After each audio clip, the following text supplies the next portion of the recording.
kulan waxaanu wanaagsan dawadayaal kusoo dhawaada wararkii ugu dambeeyay howlgallo culus oo maanta ka soconaya deegaano ka tirsan gobolada Shabeellada Dhexe iyo Galgaduud waxaanu idin la wadaagi doonaa wararkii ugu dambeeyay halka ay sida gaarka ah ay uga soconayaan howlgalladan kala duwan oo ay wadaan ciidamada militariga Soomaaliya iyo sidoo kale ciidamada dadka deegaanka haddii aynu ku bilowno duleedka deegaanka lagu magacaabo Nuur Dugle oo ka tirsan gobolka Shabeellada Dhexe waxa waabrigii hore ee saaka ka bilowday howlgallo ay markaasi wadaan ciidamada dawladda federaalka Soomaaliya iyo sidoo kale ciidamada dadka deegaanka howlgalladan ayaana waxa ay yihiin kuwa lagu xaqiijinayo laguna sugayo amniga guud iyadoo howlgalladan ay yihiin kuwa lagu la dagaalamayo kooxda al-shabaab ayaana maalinnimadii shalay ahayd waxay isku dayeen in ay weerar ku qabsadaan deegaanka lagu magacaabo Nuur Dugle oo ka tirsan gobolka Shabeellada Dhexe hase yeeshee ciidamada dawladda federaalka Soomaaliya oo garabsanaya kuwa dadka deegaanka ayaa waxay ka hortageen weerarkan qorsheysan oo ay xubno ka tirsan kooxda al-shabaab ay ku qaadeen deegaanka Nuur Dugle oo ka tirsan gobolka Shabeellada Dhexe Nuur Dugle ayaana waxaa fariisimo kala duwan ku lahaa ciidamada dadka deegaanka tan iyo markii kooxda al-shabaab lagala wareegay dabayaaqadii sanadkii 2022 howlgallada gobolka Shabeellada Dhexe ayaana waxay yihiin kuwa markaasi dib u soo noolaanayo xilli markaasi la diyaariyay ciidamo fara badan oo ka tirsan kuwa xoogga dalka Soomaaliyeed iyo ciidamo kale oo ka tirsan kuwa dadka deegaanka oo iyagana u diyaarsan howlgallada iyo dagaalka guud ee ka dhanka kooxda al-shabaab ciidamadan ayaana intooda ugu badan waxay howlgalladani ay markaasi ka wadaan deegaano hoostaga deegaanka lagu magacaabo Nuur Dugle oo isagana ka tirsan gobolka Shabeellada Dhexe waxaan ujeedada ugu weyn oo ay ciidamadu ay halkaas howlgalka ugu fulinayaan ay tahay sidii markaas looga hortagi lahaa in xubno ka tirsan kooxda al-shabaab ay gaaraan deegaankaasi Nuur Dugle ayaana waxa uu yahay deegaan istiraatiiji ah sidoo kale aad muhiim u ah waxaana fariisimo markaas ku leh ciidamada dadka deegaanka ayaana maalinnimadii shalay ahayd waxay dagaal culus halkaas kula galeen xubno ka tirsan kooxda al-shabaab ayaa in ka badan 10 gaadiidka dagaalka waxay ku weerareen deegaankan iyadoona ciidamada dadka deegaanka ay ka hortageen mar dambe ayaana sidoo kale waxaa halkaas gaaray ciidamo kale oo ka tirsan kuwa militariga Soomaaliya kuwaas oo iyagana doonayay in ay garab u noqdaan ciidamada dadka deegaanka ee dagaalka kula jira kooxda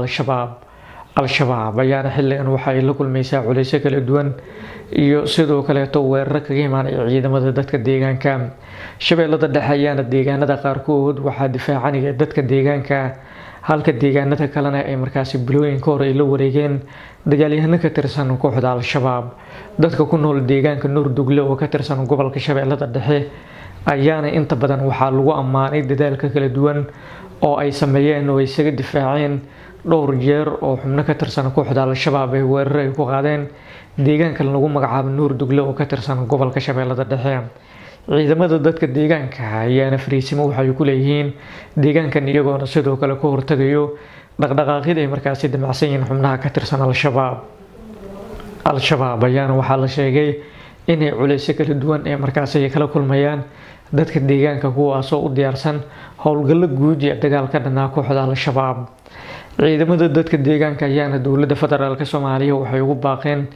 in ay tixgeliso go'aankooda la xiriira sidii markaasi loo taageeri lahaa howlgallada ay markaasi iyaga ay kula dagaalamayaan kooxda al-shabaab waxay sidoo kale cabashay ka yihiin dad markaasi baraha bulshada muuqaal lagu faafinaya kuwaas oo maalinnimadii shalay ahayd baahiyo warar la xiriira in al-shabaab ay markaasi u gacan gashay deegaanka lagu magacaabo Nuur Dugle oo ka tirsan gobolka Shabeellada Dhexe hase yeeshee dadka deegaanka ayaa waxay sheegeen in arintaasi ay ahayd waxba kama jiraan sidoo kalena ay ka hortageen weerar qorsheysan oo kooxda al-shabaab ay ku qaaday deegaanka lagu magacaabo Nuur Dugle oo ka tirsan gobolka Shabeellada Dhexe waxay sidoo kale ay sheegeen inay sii xoojinayaan howlgallada guud iyo dagaalka ka dhanka kooxda al-shabaab oo ay ka fulinayaan deegaankan lagu magacaabo Nuur Dugle oo ka tirsan gobolka Shabeellada Dhexe waxa ay markaasi ay sheegeen in dawladda Soomaaliya looga baahan yahay inay tallaabo ka qaado dadka qaarkood oo ay ku eedeeyeen in ay baraha bulshada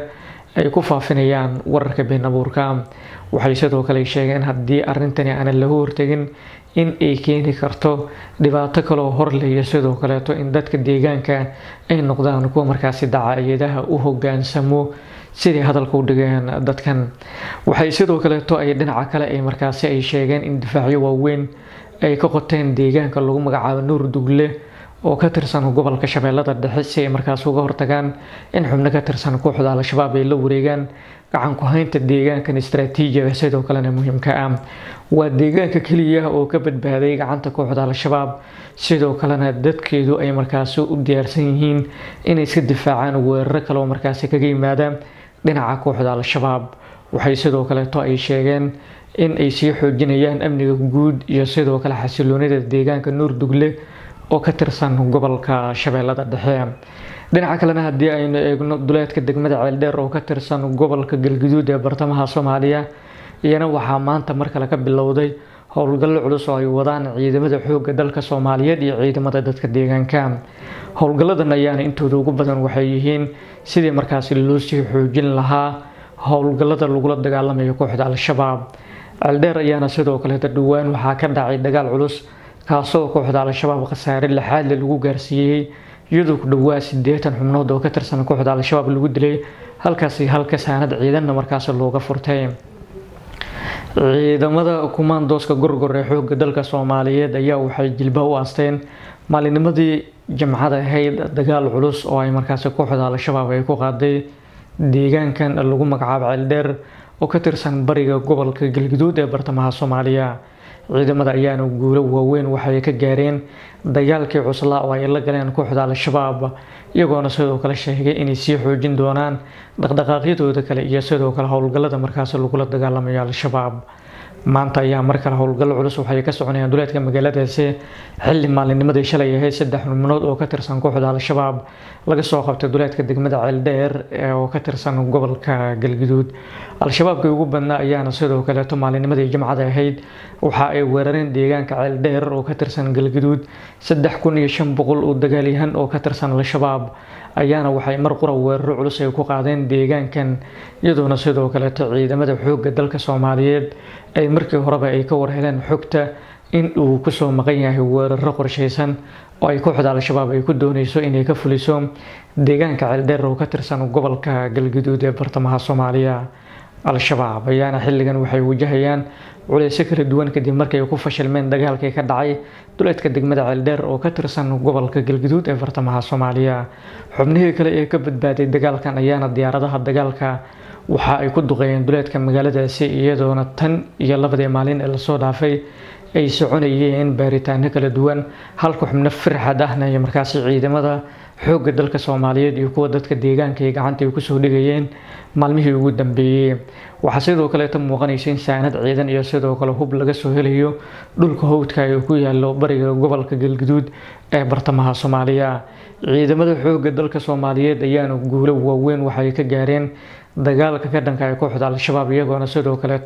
sheegay inay sii xoojin doonaan howlgalladan. Al-Shabaab ayaa hore waxay la wareegeen deegaano iyo degmooyin ka tirsan gobolada Hiiraan iyo Shabeellada Dhexe. deegaanadaasi oo ahaa deegaano istiraatiiji sidoo kalena gacanta kooxda sanado badan ka maqnaa, hase yeeshee kooxda ayaa dib ula wareegtay. Al-Shabaab ayaa waxaa la sheegay in xilligan ay culays ugu badan isugu geeyeen gobolka Galgaduud iyo sidoo kale gobolka Mudug, iyagoona doonayo inay la wareegaan gacan ku haynta deegaankaasi. hase yeeshee ciidamada xoogga dalka Soomaaliyeed iyo ciidamada dadka deegaanka ayaa iyagu waxay doonayaan inay ka hortagaan weerarada qorsheysan iyo sidoo kale howlgallada lagula dagaalamayo kooxda Al-Shabaab. howlgallada maanta ka soconaya gobolada Shabeellada Dhexe iyo sidoo kale Galgaduud waxyaabaha ka soo kordhana halkan ayaan idin kula wadaagi doonaa.